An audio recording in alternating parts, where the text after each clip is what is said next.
and welcome back to the channel. Today we are taking our next steps with Michael. Hello, Michael. Hi there. How are you? I'm good. Thanks Good, for good. inviting me on the show. You're very welcome. So, a couple of months ago, we went to a conference, and it was an inclusion conference, and we were an exhibitor there, and you were also an exhibitor there. And we had the absolute pleasure of looking at your product, because I believe you've made this product yourself. Is that right? Absolutely. Yeah, I got the idea behind PenPoint from my personal pain points. One of my children is dyslexic, and he needs to practice spelling a bit more than his friends. And unfortunately, when I was finding time to sit next to him and support him with spelling homeworks, it quite often it was ending in a fight, kind of, because of a few reasons. Maybe I was not patient enough, not available enough. Also, maybe he did not really like to be kind of struggling in front of me, and he was kind of fearing my judgment. So I looked for an idea to let practice spelling and writing alone without depending on my availabilities, without fearing my judgment. And I came up with this concept of PenPoints, which is essentially combining two mature technologies, which are dictation and optical character recognition. And so I came up with this concept of a new type of app, a phygital app mixing physical handwriting and digital assessment.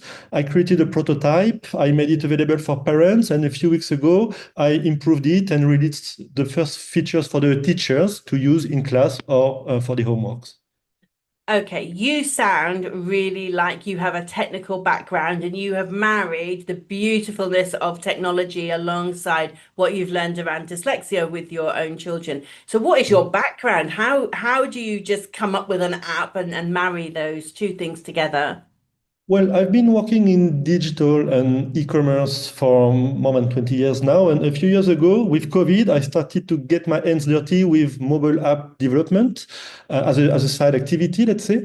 So I was kind of curious and create technological solutions to fix real life problems. And when I faced this challenge, this struggle with my son's handwriting practice, I came up with this idea. At first, I started to do it myself, and then I realized that it would be better if I get a professional developer to develop it, while I would be focusing on the most functional aspects to make sure that the app is useful, user-friendly, and useful for the community, really.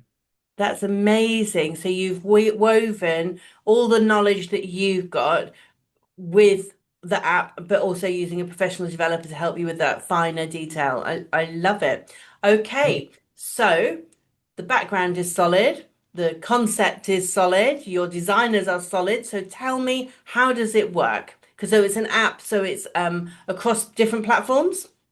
Absolutely. So at the moment, it works on smartphones and tablets, on iOS, Apple, and Android, Google. In the app, you have some monsters dictating words for the child to write down with a pen on paper. So we're talking about physical handwriting here. And when the Okay. child is done handwriting the dictated list of words from the app, he would take a picture, which is sent to the cloud to my AI teacher assistant, which uses optical character recognition to extract what the child has handwritten and simply compare it with what the child was supposed to write, and providing instant score and feedback on spelling and handwriting.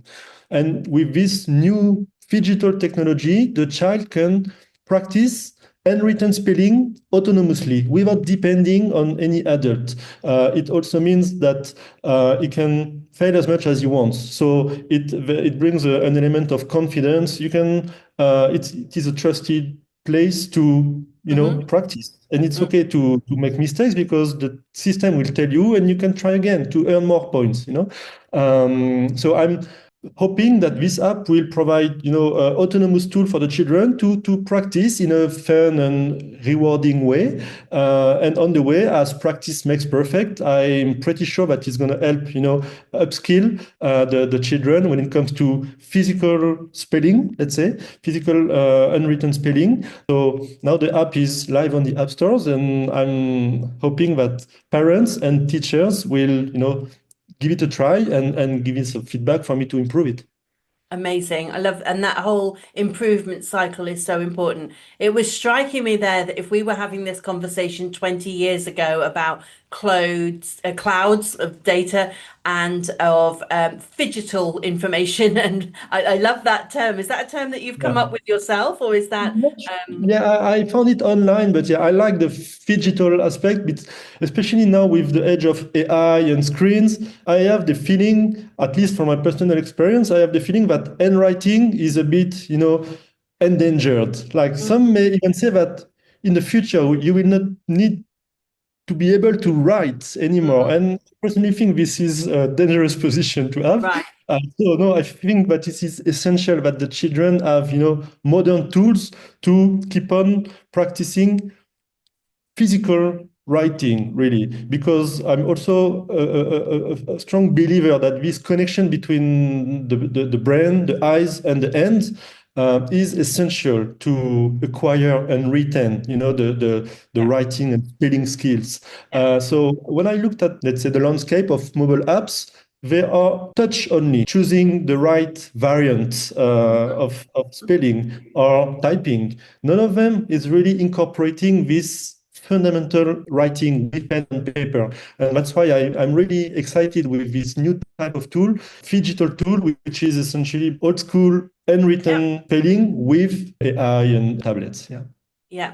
And I think that's one of the challenges we've got as we move further forward into the 21st century is recognizing that it shouldn't be this or that. It should be this Yeah. and that, right? So Yeah. I Yeah. think there is a place for digital for the touch, for the speed, for the they're different skills and they're different tools, but we should be encouraging both, not one or the other, because especially around neurodiversity, the whole point of neurodiversity is we are diverse and we are different. And so what works for one child might not work for another.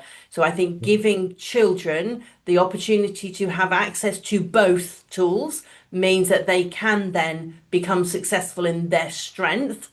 And if their strength is keyboard, great, but also they may have a strength in writing, but if they haven't used that tool and they haven't practiced that tool, we will never know.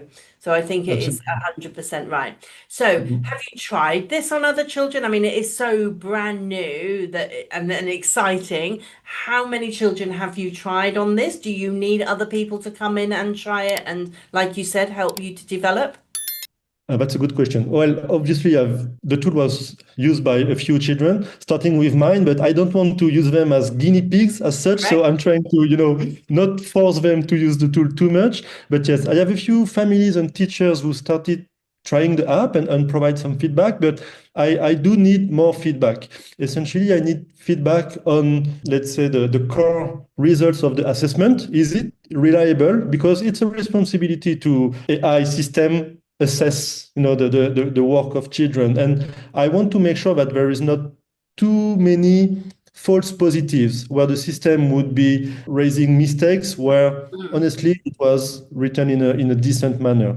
I also want some feedback on the features. Is it useful or not? On the user friendliness, is the user interface and experience seamless, logical, and natural? So yes, and I really need this feedback to finalize the product before I potentially invest some money Or into yeah, next marketing to scale take it your abroad. next At the steps. moment, I'm Absolutely. mostly focused on the UAE and the Middle East, almost as a lab to finalize the product, which is already quite functional and mature, which is why I'm asking now parents and teachers to start using it and Yes. provide feedback. But for sure, there is room for improvement before it can become a global success. Absolutely.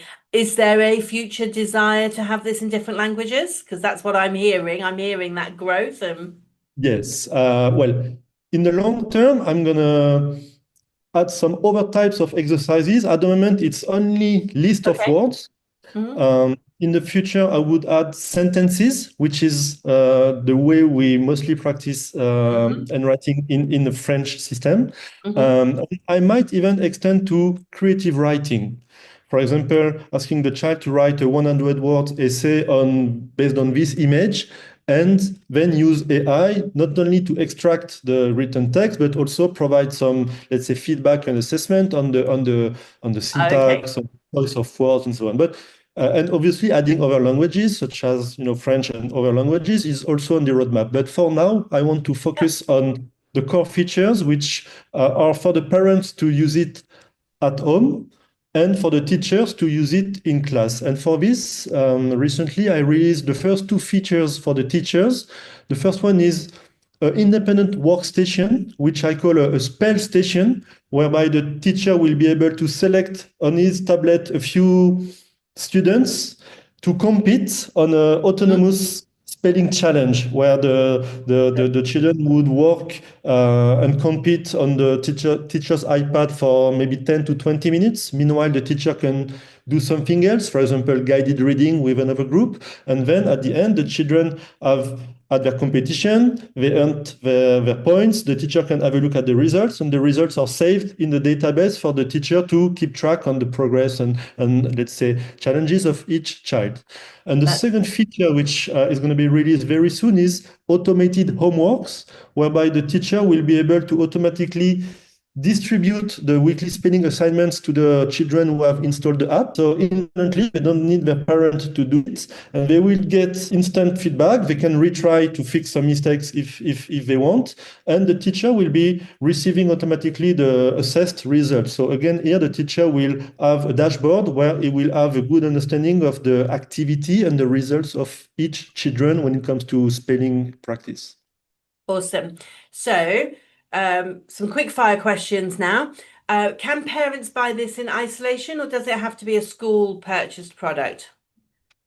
No, parents can definitely install it from the app stores. And if they do so, they can create a free account, choose a curriculum, US, UK, and a year group. And from there, the child will be able to practice based on the right list that I have designed for each selected curriculum and year group. The right Amazing. list is essentially the concept of playlist applied to spelling exercises. And each child, when registered by his parent, can exercise after exercise progress along the right list to develop his spelling and writing skills. Awesome. So, what age is it appropriate for? All the year groups of primary or elementary school. I think the most useful period looking at the British system would be from year 3 to year 6, because the app is not so much about teaching letter formation as such, but it's more of an assessment app. So you need Yep. the child to have already decent letter formation skills. When the child does not form the letters well enough, then it will be interpreted by the system, and which might say, okay, you were supposed to write a T, but the system extracted an L. This is because you forgot to cross your T, right? So it's still useful for the child to use Mhm. the system when he does not know how to form his letters well, because it will let him understand that if you don't form your letters correctly, then people cannot read you. So Right. and then the child would understand that, okay, next time I need to cross my T if I want my T's to be understood and decoded as T's. So that's pretty much the concept, where it can provide feedback on letter formation as well as spelling. I am so excited to have found a newly created app, something that is definitely needed and has a place in education system and is at the very beginning of its journey. And I'm so excited to watch it grow, and I'm really proud to be part of that journey. And I will do everything I can to make sure awareness is out there that it is available. And I think because you've done it yourself, you are able to communicate with your audience as well. So it's not some big invisible corporation in another country. You're here, you're in the UAE, you're on the ground, you're happy to meet people, you're happy to have conversations and work together to make this more impactful for children. I was about to add that on the other side, it's also an opportunity for the community of educators to essentially request features because the tool is going to be used if it's useful for its users, right? So Right. if, for example, inclusion specialists come up with specific feedback that I could incorporate to make the tool more useful for special education needs, but it would be my pleasure to work on those features to make the tool as useful as possible for all the different types of educators. That's also true for a specific set of features that could be useful for homeschooling families. If so, I can definitely work on it and add it to the tool. Michael is so exciting. So I know that one of the questions people are going to ask me is, so how much is it? So whether I'm a parent or a school or a homeschooler, how much is it currently available for, please? Right, and that's a very good question, and the answer is very simple. It is free. It is free to use at the moment, at least for the parents and for the teachers. Obviously, eventually, I might introduce some paid features. My plan, which may change at the moment, is to keep it free for the teachers and introduce for the parents a premium version where, Okay. for example, the parents could receive the weekly spelling exercise from the teacher for free Mhm. and be asked to pay if they want to unlock additional exercises and typically AI personalized word list where the system would automatically suggest words for which the child has faced some difficulties before, or other words with the same spelling pattern that was challenging for the child during previous exercises. But yeah, the overall idea for now is to collect feedback, improve the product. So when a parent signs up, what data are you taking about the child? Are you taking date of birth? Are you taking age? And then if you are taking that data, two questions from that, where is it being stored? And two, do you have access to the children directly, or do your development team have access to communicate with the children directly? So we're looking at a safeguarding issue. So the information which is collected is not very personal. Essentially, the parent would select a curriculum and a year group and then type a first name or potentially a nickname for the child, which is going to be useful when I introduce the multi-child feature. Right. That's pretty much it. I also collect the parents' email address and optionally phone number to be able to get feedback from them. But when it comes to the child, the only information I have is the curriculum, the year group, and the first name or nickname. And obviously, I have access to the actual work, the photos of the handwritten words of each child. But there is no chat or any communication feature where the child would be interacting with an adult whatsoever. Michael, thank you so much for taking the time to talk to me. I'm thrilled to Thank be you for working with your you, invitation. and I really look forward to watching this grow massively. Thank you for your time. Take care. Thank you. Bye.